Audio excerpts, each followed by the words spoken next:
তোমাদের চ্যানেলে তোমাদের স্বাগত জানাই। প্রিয় ষষ্ঠ শিক্ষার্থী বন্ধুরা, আশা করি তোমরা ভালো আছো। আজকে আমরা এই ভিডিওতে আলোচনা করব দ্বিতীয় পর্যায়ক্রমিক মূল্যায়ন 2025 ষষ্ঠ শ্রেণী ভূগোলের একটি প্রশ্নপত্র এবং উত্তর নিয়ে। তো দেখো, পূর্ণমান তোমাদের 25, সময় 50 মিনিট। তো সিলেবাসটা যদি দেখো, তোমাদের সিলেবাসে থাকছে পঞ্চম অধ্যায় জলস্থল বাতাস, অধ্যায় 6 থেকে থাকছে বরফে ঢাকা মহাদেশ, 7 অধ্যায় আবহাওয়া ও জলবায়ু, আর যেটা 10 অধ্যায় আছে আমাদের দেশ ভারত, এখান থেকে থাকবে তোমাদের ভারতের জলবায়ু, ভারতের মাটি, ভারতের স্বাভাবিক উদ্ভিদ আর ভারতের অরণ্য ও বন্যপ্রাণ। তো এই হলো তোমাদের সিলেবাস। 5 অধ্যায়, 6 অধ্যায়, 7 অধ্যায় আর 10 অধ্যায় থেকে ভারতের জলবায়ু, ভারতের মাটি, ভারতের স্বাভাবিক উদ্ভিদ, অরণ্য ও বন্যপ্রাণ।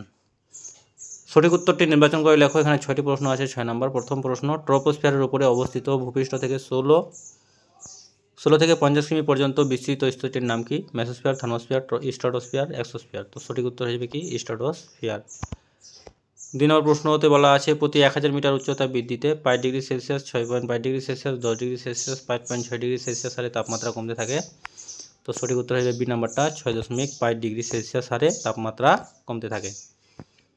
তারপরে দেখো, বৃষ্টিচ্ছায় অঞ্চলের উদাহরণ হলো পশ্চিমঘাট পর্বতের পশ্চিম ঢাল, পশ্চিমঘাট পর্বতের পূর্ব ঢাল, পূর্বঘাট পর্বতের পশ্চিম ঢাল, পূর্বঘাট পর্বতের পূর্ব ঢাল। দারুণ একটা প্রশ্ন, এটা হয়ে যাবে পশ্চিমঘাট পর্বতের পূর্ব ঢাল হলো বৃষ্টিচ্ছায় অঞ্চলের উদাহরণ। বেশি পরিমাণে জৈব পদার্থ থাকে লাল মাটিতে, পলি মাটিতে, লেটেরাইট মাটিতে, পার্বত্য মাটিতে। তো সঠিক উত্তর হবে পলি মাটিতে। তো বেশি পরিমাণে জৈব পদার্থ থাকে কোন মাটিতে? পলি মাটিতে। 5 নম্বর প্রশ্ন দেখো, তুমি সুন্দরবন অঞ্চলে বেড়াতে গেলে কোন ধরনের স্বাভাবিক উদ্ভিদ দেখতে পাবে? কাটাছোপ গুল্ম জাতীয়, পার্বত্য নাতিশীতোষ্ণ অরণ্য, উপকূলীয় লবণাম্বু অরণ্য, ক্রান্তীয় পাতাঝরা অরণ্য। তো সঠিক উত্তর হবে সি, উপকূলীয় লবণাম্বু অরণ্য। কাজিরাঙ্গা জাতীয় উদ্যান বাঘ, সিংহ, একশৃঙ্গ গন্ডার, রেড পান্ডার জন্য বিখ্যাত। তো কাজিরাঙ্গা একশৃঙ্গ গন্ডারের জন্য বিখ্যাত। 2 এর দাগে দেখো, শূন্যস্থান পূরণ করো।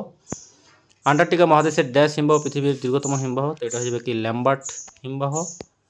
ড্যাশ বায়ুর প্রভাবে অক্টোবর নভেম্বর মাসে করমণ্ডল উপকূলে প্রচুর বৃষ্টিপাত হয়? তো উত্তর পূর্ব মৌসুমী বায়ুর প্রভাবে অক্টোবর নভেম্বর মাসে করমণ্ডল উপকূলে প্রচুর বৃষ্টিপাত হয়। শুদ্ধ অশুদ্ধ নির্ণয় করো। আন্দামান ও নিকোবর দ্বীপপুঞ্জে কাটাঝোপ ও গুল্ম জাতীয় উদ্ভিদ দেখতে পাওয়া যায়। তো এটা কি হয়ে যাবে? অশুদ্ধ হয়ে যাবে।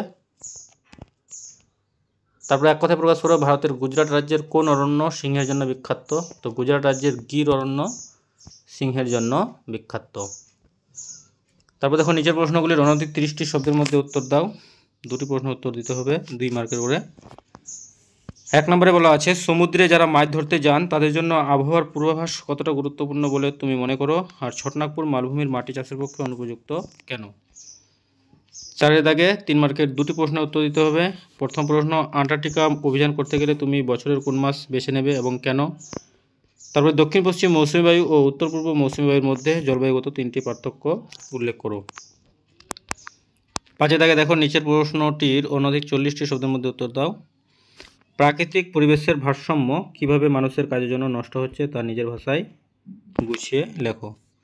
তো প্রিয় শিক্ষার্থী বন্ধুরা, ভিডিওটি ছিল এই পর্যন্তই। ধন্যবাদ।